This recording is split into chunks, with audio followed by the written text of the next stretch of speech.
5, the Honourable Darren Hughes. Thank you, sir. Mr. Speaker, my question is to the Minister of Transport, and it asks, what is the breakdown of the $22,000 spent by the New Zealand Transport Agency for consultation meetings outlining the proposed route of the new State Highway 1 through Kapiti that have now been postponed until possibly after the Mana by-election? The Honourable Stephen Joyce. Mr. Speaker, I congratulate the member opposite on his sartorial elegance today. The $22,000 is made up of postcards at a cost of $10,492, brochures at a cost of $9,605, 5 storyboards $1,150, and finally advertisements at a cost of $1,000. Honourable Darren Hughes. Speaker, is it his expectation as Minister that there will be meetings to inform the community about where the new State Highway 1 will be going before the Mana by-election takes place or not? The Honourable Stephen Joyce. Mr. Speaker, that is a decision for the New Zealand Transport Agency. The Honourable Darren Hughes. Point of order, Mr. Speaker. Order. Point of order. Darren Hughes. Point of order, sir. Sir, I understand what the Minister has said, that it is a decision apparently for the agency. That's why I didn't ask him that. I asked him whether or not it was his expectation that these meetings would take place as Minister of Transport before the Mana by-election. He didn't answer that question that I asked. He told me something I already knew. Well, the only thing... Order. The member, in listening to the answer to the question he asked, I would have assumed he'd take it from the Minister doesn't know.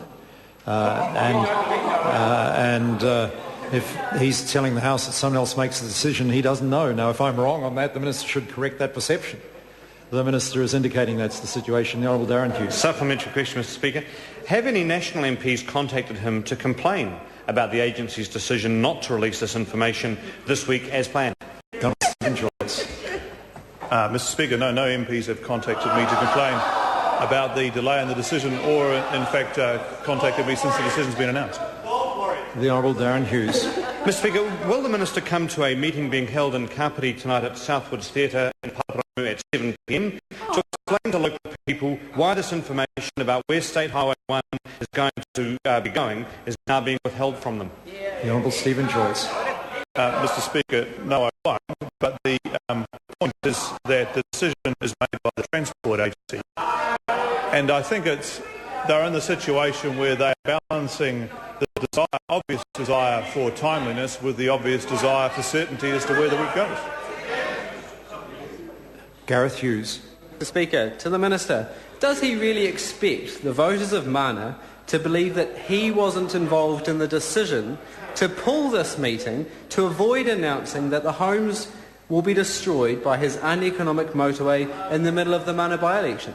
The Honourable Stephen Joyce. Mr. Speaker, should clarify for the member, the Transport Agency did brief me on their proposed documentation before they made their decision, but they took their own decision that the consultation should not go ahead because of the... Order, I apologise to the Minister. Now, in fairness, a member of the Green Party, Gareth Hughes, asked the question.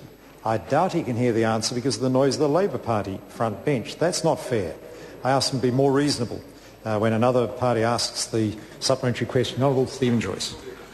As I was saying, Mr. Speaker, that the Transport Agency took its own decision, I understand, because it was concerned that it had insufficient detail on a section of the road towards the northern end of the alignment, which, if consulted on as it stood, would leave too much uncertainty for local residents. The Honourable Darren Hughes. Mr. Speaker, when was he first informed by the agency that they were considering delaying the meetings to inform the people of Kapiti about where the new State Highway 1 will be going?